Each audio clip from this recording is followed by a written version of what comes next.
Ao longo de mais de 17 anos de treino, de experiência, de estudos, aprendi algumas coisas que podem servir para você, que podem te ajudar a poupar tempo, dinheiro e eventualmente a ter saúde. Se você está tentando ganhar massa muscular, provavelmente você já caiu em algum desses erros. E eu não te culpo, eu também já caí nisso. Antes de me tornar nutricionista, eu também já fui iniciante. Talvez você tenha até bastante tempo de treino e ainda não compreendeu algumas coisas, até que você entende a ciência por trás e percebe que só está perdendo tempo. A maioria não sabe treinar. Por isso você está aqui consumindo conteúdo e você quer aprender. E eu não me refiro apenas a quem está começando agora. Estou falando de muita gente que tem 4, 5, 10 anos de treino. Não sabe treinar.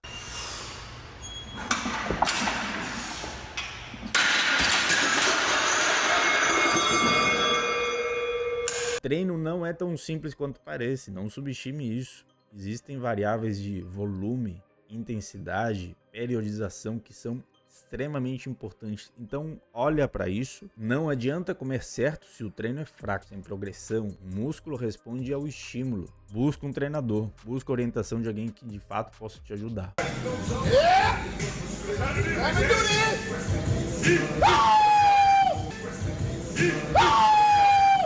A primeira coisa é você acreditar que dá para forçar o ganho de massa muscular, ou seja, você pensar que quanto mais você come, mais músculo você ganha. E isso é um erro. Você vai ver uma infinidade de bodybuilders, fisiculturistas, fitness, etc. e tal, estão lá consumindo 5.000, 6.000 calorias. Só que, cara, você não tem demanda para isso.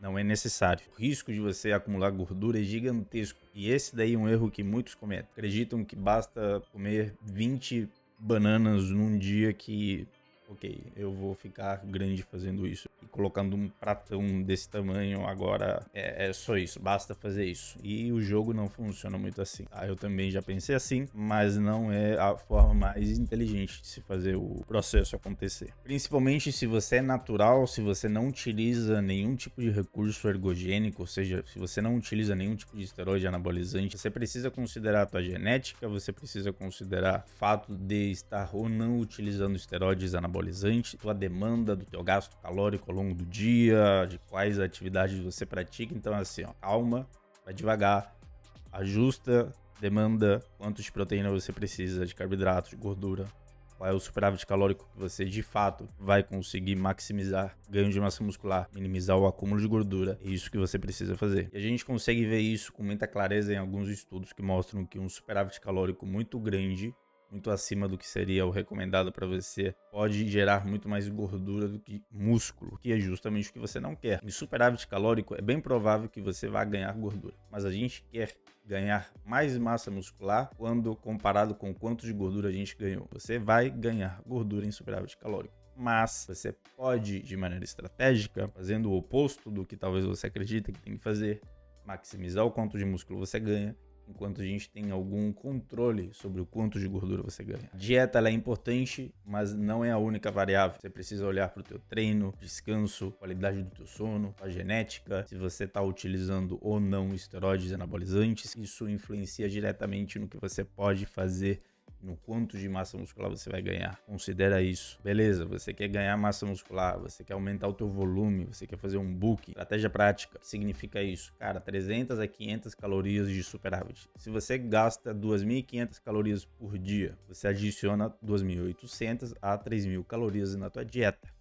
É isso, mantém isso por um tempo. Você tem um percentual de gordura muito baixo e isso vai te permitir fazer algo um pouco mais agressivo, com uma quantidade maior de calorias. A gente vai para 750 até 1.000 calorias a mais. Novamente, se você gasta 2.500 mais 750, é quanto? 3.250, ter umas 3.500 calorias. Legal? Dá para fazer?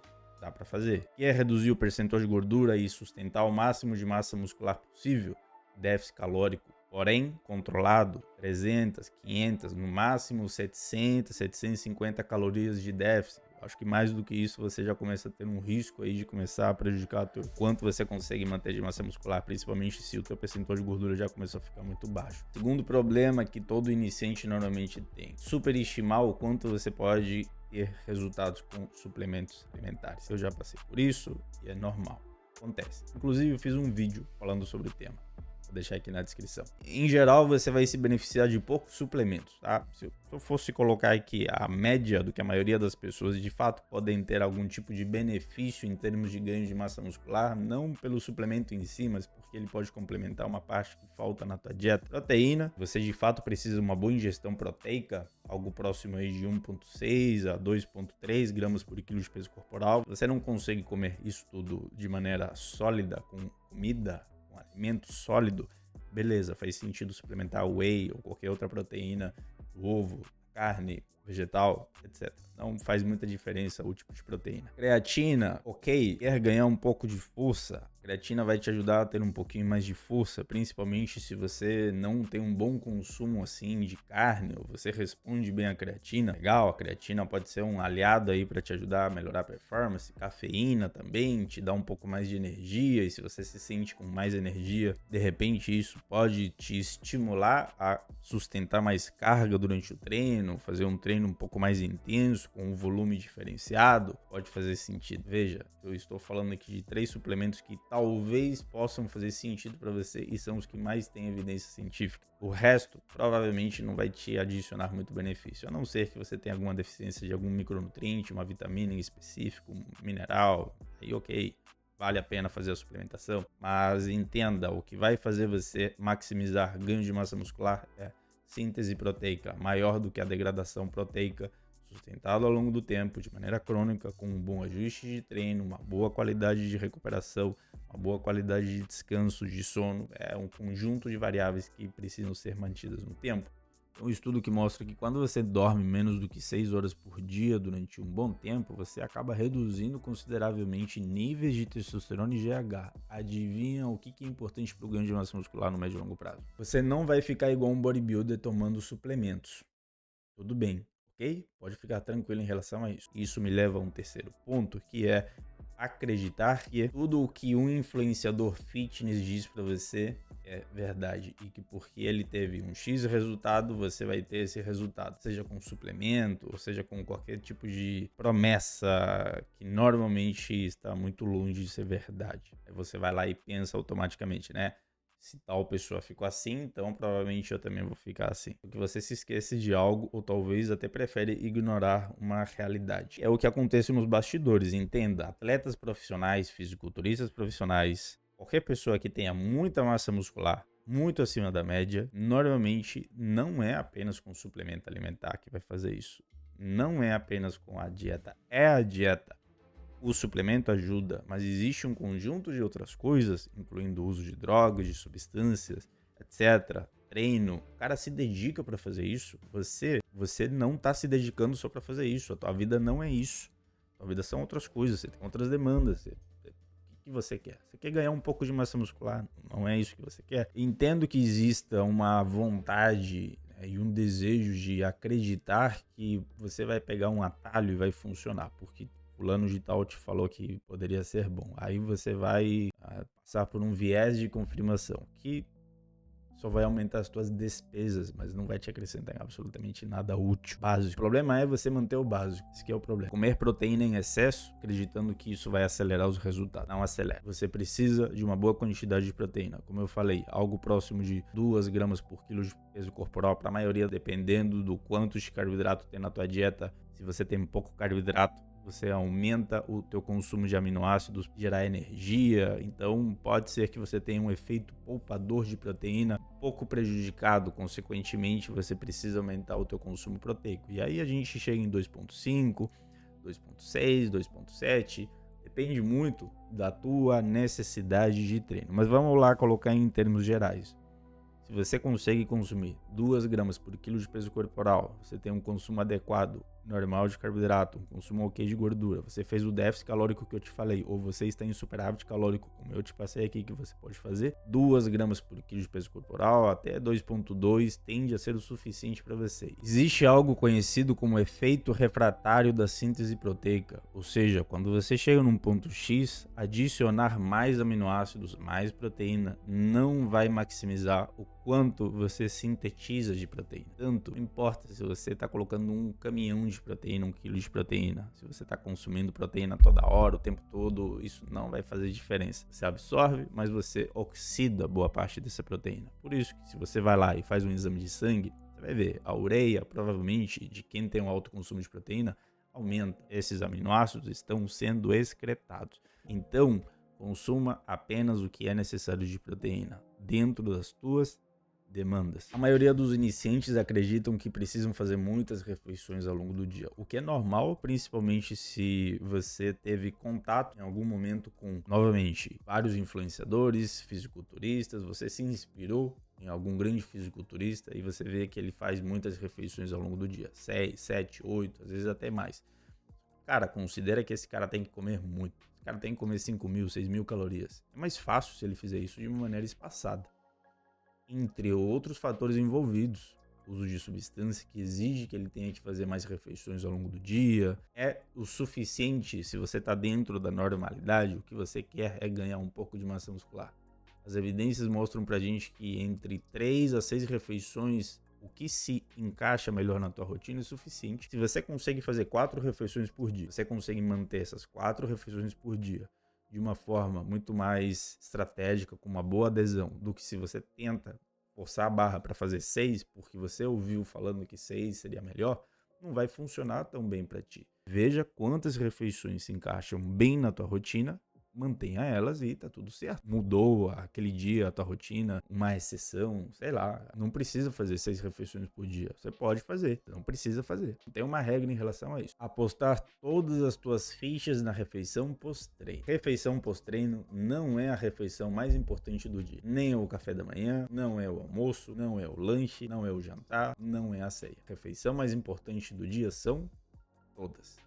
A demanda é o que você atinge ao longo do dia durante muito tempo. Se você aposta todas as suas fichas em fazer uma excelente refeição pós-treino, uma boa quantidade de proteína, uma boa quantidade de carboidrato para preparar, para você ressintetizar glicogênio muscular, energia, você vai maximizar a síntese proteica, você foi lá e colocou uma boa quantidade de proteína logo depois do treino. Ótimo. Só que ao longo do dia você fica abaixo das suas necessidades de proteína. Ao longo do dia, você não tem um bom consumo de carboidrato, de fonte de gorduras. A tua distribuição calórica, ela não está acompanhando os teus objetivos.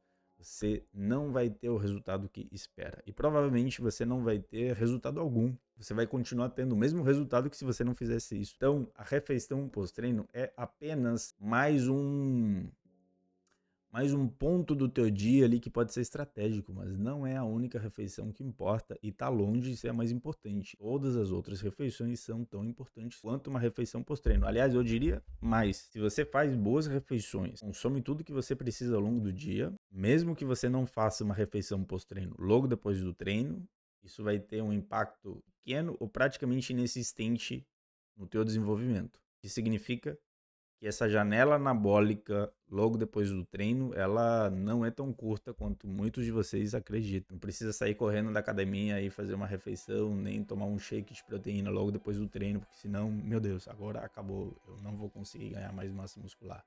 Não aconteça assim. Demanda ao longo do dia é o mais importante. Ao mesmo tempo, acreditar que basta utilizar droga, basta você utilizar esteroides, basta você utilizar X substância, você vai ficar igual a fulano de tal, também é uma propaganda que eu não acho uma boa você comprar e acreditar. E a maioria dos iniciantes, quando entram nesse universo e já começam a flertar com a possibilidade de utilizar algum tipo de substância, testosterona, qualquer outro tipo de derivado de testosterona, acreditam que, cara, basta usar. Se eu não estiver tendo o resultado que eu busco, basta aumentar a dose.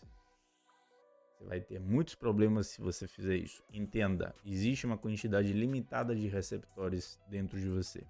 E esses receptores, eles dependem da tua genética. O que significa isso? Cara, se você não se dá bem com as quantidades de hormônios que você já produz, é improvável que você possa maximizar e se dar bem utilizando o máximo de droga possível. Deixar para vocês aqui um trecho de um podcast que gravei junto com o meu amigo Guilherme, professor e doutor do curso de Educação Física da UDESC e o também doutor em Neurociências Eslen de la Nogari, onde a gente abordou um pouco sobre essa questão. Acredito que vai ser interessante para vocês. Dá uma olhada. A testosterona, ela faz o seguinte, ela tem que se ligar no seu receptor. Tá vendo? Tem ali o receptor AR, que é o receptor androgênico. É intracelular, né? Isso, intracelular. Tanto a testosterona quanto o derivado, que aí é o DHT, sofre ação da enzima redutase, 5-alfa-redutase. Quando você toma, por exemplo, finasterida, faz o quê? Bloqueia a atividade da enzima.